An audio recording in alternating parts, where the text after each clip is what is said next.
बिस्मिल्लाहिर्रहमानिर्रहीम। नाज़रीन अस्सलाम वालेकुम, मैं हूँ इमरान वसीम। नाज़रीन, प्रोग्राम में सबसे पहले आपको ये बताएंगे कि भारतीय वज़ीर आज़म नरेंद्र मोदी किस ऑप्शंस पे संजीदगी से गौर कर रहे हैं। वो ऑप्शन है क्या, उस ऑप्शन का वॉर वेपन के साथ क्या ताल्लुक़ है, जंगी हथियारों के साथ क्या ताल्लुक़ है। इस खबर की डिटेल आपके साथ शेयर करने के बाद आप देखने वालों को ये बताएंगे कि बॉम्बशेल क्या है। Army chief field marshal general Asim Munir का इंडिया के लिए, भारत के लिए सरप्राइज़ क्या है, और इन दो ख़बरों की डिटेल आपकी खिदमत में पेश करने के बाद हमारे वीडियो लॉग की जो दीगर अहम ख़बरें हैं, जो ईरान ने जो अमेरिका को वार्न किया है, उस पर भी हम बात करेंगे और मुख्तसर सी बात हम गज़ा पर भी करेंगे।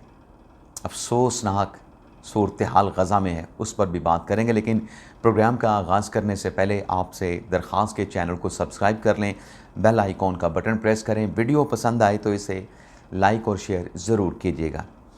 नाज़रीन, व्लॉग शुरू करने से पहले, ख़बर की डिटेल पे आने से पहले मैं अपने भारतीय भाइयों को बताता चलूँ कि मैं जो प्रोग्राम में आप मेरा जो लहजा देखते हैं, आप मेरा जो कंडक्ट देखते हैं, आप मेरी जो बॉडी लैंग्वेज देखते हैं, ये सिर्फ देखने की हद तक है। आप हमारे भाई हैं, आप हमारे नेबरिंग हमसाए हैं। ना हमसाए बदले जा सकते हैं, ना भाई बदले जा सकते हैं। हम अमन की बात करते हैं कि अमन खित्ते में होना चाहिए और मुज़ाकरात पाकिस्तान और भारत के टेबल पे होने चाहिए। और जो तनाज़ात हैं पाकिस्तान और भारत के, ये इन्हीं नस्लों के सामने अगर सॉर्ट आउट कर लें तो ज़्यादा बेहतर है कि बजाय इसके कि हम इस दुनिया से चले जाएं और हमारे आने वाली जो नस्लें हैं वो फिर इन तनाज़ात के लिए आपस में लड़ती और भुगतती रहें। तो ऐसा नहीं होना चाहिए। आप हमारे भाई हैं। ये जज्बात, ये बॉडी लैंग्वेज, ये सिर्फ वीडियो लॉग की हद तक होता है। ख़बर नाज़रीन ये है कि मोदी सरकार किस ऑप्शन पर संजीदगी से गौर कर रहे हैं।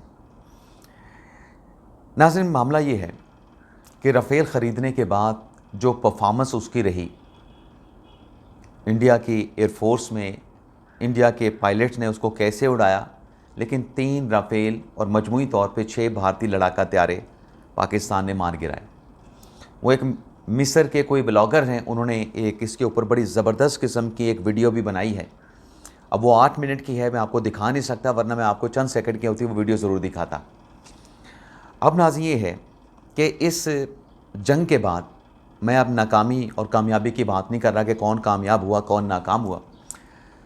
इंडिया अब नए फाइटर जेट जो है वो ख़रीदना चाहता है, और इंडिया के पास जो दूसरा ऑप्शन है कि अपने मुल्क में ही 5th जनरेशन स्टेल्थ जो फाइटर जेट हैं उनको तैयार किया जाए।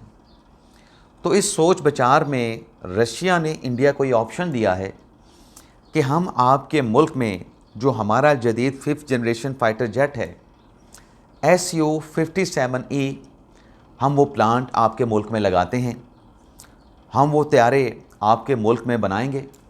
ना सिर्फ 5th जनरेशन के वो जदीद लड़ाका तैयारे Su-57E हम बनाएंगे, बल्कि जो टेक्नोलॉजी है वो टेक्नोलॉजी भी हम इंडिया को ट्रांसफ़र करेंगे।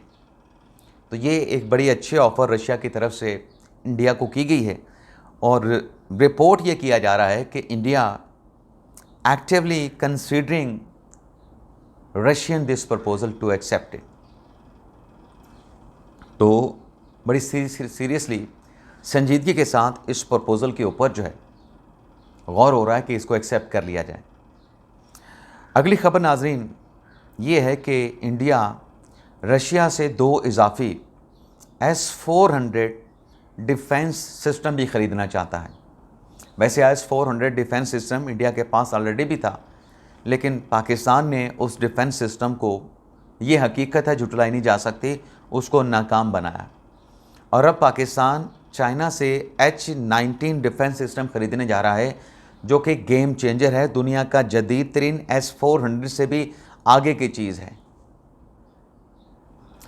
बाकी मोदी सरकार के लिए, इंडिया के लिए जो एक बुरी ख़बर है कि जो पाकिस्तान के लिए हमेशा बयानिया बनाया जाता है कि पाकिस्तान दहशतगर्दी को प्रमोट करता है, पाकिस्तान दहशतगर्दों को सपोर्ट करता है, तो नाज़रीन ये बयानिया नहीं बिका, ये बयानिया बिकता रहा, ये बयानिया दुनिया बाय करती रही, लेकिन तब तक इंडिया का ये बयानिया दुनिया में सेल आउट होता रहा, दुनिया बाय करती रही, जब तक ये 3-4 वाक़यात सामने नहीं आए कि कतर में जासूसी में इंडियंस पकड़े गए,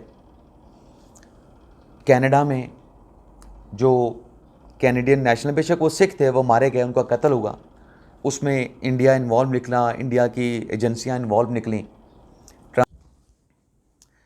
और फिर अमेरिका में भी इसी नोयत का एक वाक़या पेश आया। तो ये जो इंसिडेंट थे, इसके बाद अब इंडिया का पाकिस्तान के ख़िलाफ़ दहशतगर्दी को सपोर्ट करने का जो बयानिया है, वो किसी ने उसको बाय नहीं किया। और अब आप ये देखें कि ये बयानिया जब बाय नहीं हुआ और पहलगाम वाक़े की आड़ के बाद जब पाकिस्तान के ऊपर जंग मुसल्लत की गई कि पाकिस्तान दहशतगर्दी को सपोर्ट करता है, तो पाकिस्तान ने जंग पे मैदान में भी कामयाबी हासिल की, सफारती महाज पर भी कामयाबी हासिल की और मीडिया नैरेटिव में भी पाकिस्तान ने कामयाबी हासिल की। अब कल जो अमेरिकन जर्नल माइकल एरिक का जो स्टेटमेंट सामने आया है, उसमें क्या कहा गया है, उस स्टेटमेंट का क्रक्स अगर है तो क्रक्स ये बनता है कि पाकिस्तान दहशतगर्दी के खिलाफ फ्रंट लाइन स्टेट के तौर पे किरदार अदा कर रहा है। अमेरिकन जर्नल ने कहा कि पाकिस्तान से अमेरिका ताल्लुकात नहीं बिगाड़ सकता क्योंकि ये अमेरिका की कौमी सलामती का मामला है, पाकिस्तान के साथ अमेरिका के ताल्लुकात कौमी सलामती के हैं। और फिर उन्होंने ये भी कहा कि पाकिस्तान के साथ मिलके हम दाइश के ख़िलाफ़ कार्रवाई कर रहे हैं और दाइश के बड़े दहशतगर्द पाकिस्तान ने पकड़े हैं, उनको गिरफ़्तार किया है। काबुल एयरपोर्ट पर जो दहशतगर्दी के वाक़े का जो मुलज़म था, जो दहशतगर्द था, वो भी पाकिस्तान ने पकड़ के अमेरिका के हवाले किया। तो अमेरिकन जनरल ये एडमिट कर रहा है कि हम पाकिस्तान के साथ मिलके दाइश को कुचलने के करीब हैं।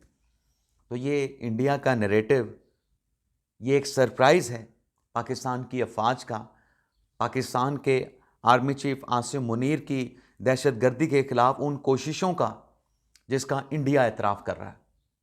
और ये एक बॉम्बशेल है इंडिया के लिए कि देखें अमेरिका के स्टेटमेंट आया है और उस स्टेटमेंट में जहां इमरान अपना तहरीक इंसाफ बीच में आ जाता है, इंडिया का जो नैरेटिव है, अमेरिका से जो स्टेटमेंट आया है, उसके बाद जो इंडिया का पाकिस्तान के ख़िलाफ़ नैरेटिव है दहशतगर्दी को सपोर्ट करने का, वो मुस्तरद कर दिया गया है। और पाकिस्तान का जो नैरेटिव है कि हम तो फ्रंट लाइन स्टेट के तौर पे दहशतगर्दी के ख़िलाफ़ लड़ रहे हैं, दहशतगर्दों को कुचल रहे हैं, हम इनके ख़िलाफ़ कार्रवाइयाँ कर रहे हैं दहशतगर्दों के ख़ात्मे के लिए, दहशतगर्दी के ख़ात्मे के लिए, उसको एडमिट कर लिया गया है। तो ये एक बहुत बड़ी कामयाबी है। नाज़रीन, अगले प्रोग्राम में इंडिया से मुतल्लिक़ एक और ख़बर है, इस प्रोग्राम में डिस्कस नहीं कर रहा, वो ये है कि मोदी की गर्दन दबोच ली गई है। मोदी की गर्दन दबोच ली गई है। कैसे दबोच ली गई है? ट्रंप ने बड़ी कार्रवाई की है। ट्रंप के हाथों में मोदी साहब की गर्दन फंस गई है। तो ये नेक्स्ट वीडियो लॉग में इसकी डिटेल आपके साथ शेयर करेंगे। ईरान, नाज़रीन, उसने अमेरिका को कैसे धमकी दी है? पहले तो सेटकॉम ने ये कहा है कि अमेरिका ईरान के साथ जंग के लिए तैयार है और डोनाल्ड ट्रंप ने भी कहा कि अगर जो निगोशिएशन न्यूक्लियर प्रोग्राम से मुतल्लिक ईरान के साथ चल रहे हैं, वो अगर कामयाब नहीं होते तो फिर ईरान में कुछ बड़ा ईरान को फेस करना पड़ेगा। तो इसमें नाज़रीन जो ईरान के डिफेंस मिनिस्टर हैं, उनकी तरफ से स्टेटमेंट जारी किया गया है कि ईरान भी जंग के लिए तैयार है और अगर ईरान पे ये जंग मुसल्लत की गई तो इस जंग के नतीजे में ईरान जो है अमेरिका के जो खित्ते में, ख़ास तौर पे मिडल ईस्ट में जो अड्डे हैं अमेरिका के, उन अड्डों को टारगेट करेगा। और ईरान की तरफ से 2 हफ्तों पहले एक जदीद मिसाइल का, जो कि 2 टन वॉर हेड भी साथ ले जा सकता है, उसका तजर्बा किया गया है। तो ईरान के वज़ीर दिफा का कहना है कि हमारा निशाना फिर अमेरिकन बेसेस होंगे और उन बेसेस को जब ईरान टारगेट करेगा तो फिर अमेरिका को जो खित्ता है उस खित्ते को जो है वो छोड़ना पड़ जाएगा। इसके अलावा नाज़रीन, गज़ा की अगर हम बात करें तो गज़ा में जो इमदादी सामान लेने के लिए मासूम फ़लस्तीनी एक जगह पे, जो कि रिक्विजिट साइट थी, वहाँ पे इकट्ठे हुए, तो वहाँ पे इसराइल ने हमला कर दिया और उस हमले के नतीजे में कोई 57 फ़लस्तीनी, मासूम फ़लस्तीनी जो है वो शहीद हो गए और 363 ज़ख्मी बताए जाते हैं। अब इसराइल की लड़ाई फ़लस्तीनियों के साथ तो नहीं, हमास के साथ है। मासूम लोगों के साथ तो कोई लड़ाई नहीं होती जो निहत्थे होते हैं। मासूम लोगों के ख़िलाफ़ जब इस किस्म के हमले होते हैं, अब आपको बताऊं कि गज़ा के मामले पे जो यूरोपियन कंट्रीज़ हैं वो एक मार्च कर रहे हैं, गज़ा मार्च कर रहे हैं, जिसमें 100 कैनेडियन शहरी भी शरीक होंगे। लेकिन ये मासूम लोगों को इस तरीके से निशाना बनाना, इसका कोई जवाज़ नहीं। लेकिन अलबत्ता ये नाज़रीन ज़रूर है कि रूस जो है, जो रशिया यूक्रेन का मामला है, तो रूस मुकम्मल तौर पे आउट ऑफ कंट्रोल है। और रूस से ये रिपोर्ट सामने आ रही हैं कि जिस तरीके से रूस आगे बढ़ रहा है यूक्रेन जंग में, तो आइंदा साल के मिड तक रूस जो है, आधा जो यूक्रेन है उसे रूस का हिस्सा बना चुका होगा। यानी आधे यूक्रेन को रशिया अगले साल 2026 जून तक उसे गबन कर चुका होगा, उसे रशिया का हिस्सा बना चुका होगा।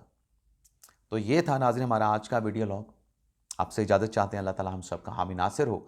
अपनी ढेर सारी दुआओं में याद रखिए।